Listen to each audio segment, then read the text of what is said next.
ഞങ്ങൾ എന്തായാലും മുടി വെട്ടാൻ വേണ്ടി പോവുകയാണ് കേട്ടോ.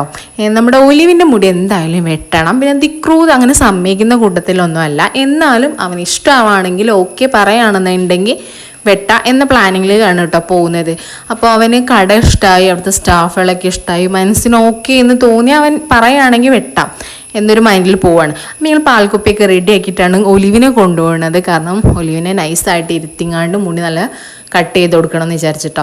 അപ്പോൾ കടയിൽ പോയപ്പോൾ ഒലിവ് വെട്ടുന്നുണ്ടപ്പോൾ നമ്മുടെ ദിക്രു ഓക്കെ ആയിട്ടുണ്ട്. അപ്പോൾ ദിക്രു വെട്ടാ എന്ന് പറഞ്ഞു. ദിക്രാന് വെട്ടാൻ പോയിട്ടുണ്ട് കേട്ടോ. അപ്പോൾ ഓക്കെ ദിക്രു വെട്ടാൻ പോയി. ഒലിവിൻ്റെ മുടി കട്ടിങ്ങും കഴിഞ്ഞു. ഒലിവ് സൂപ്പറായിട്ടുണ്ട്. അപ്പോൾ അവിടെ ഇങ്ങനെ വെച്ചത് കണ്ടപ്പോൾ എനിക്ക് ഭയങ്കര ആഗ്രഹം, കളറൊന്നും ചെയ്ത് നല്ല മുടിയൊക്കെ നല്ല സ്റ്റൈലായിട്ട് കട്ട് ചെയ്താലോ എന്നൊരു ആഗ്രഹമുണ്ട്. ആഗ്രഹം മാത്രമേ ഉള്ളൂ, പിന്നീട് ഡിസിഷൻ എടുക്കാമെന്ന് കരുതി കേട്ടോ. അങ്ങനെ നമ്മുടെ ഒലിവിൻ്റെയും ദിക്രുവിൻ്റെയും മുടി വെട്ട് കഴിഞ്ഞു. എന്തായാലും സൂപ്പറായിട്ടുണ്ട്. അപ്പോൾ ഇത്രയേ ഉള്ളൂ തൃശ്ശൂരിലുള്ള ഗ്രാവിറ്റി എന്ന് പറഞ്ഞ ഒരു ഷോ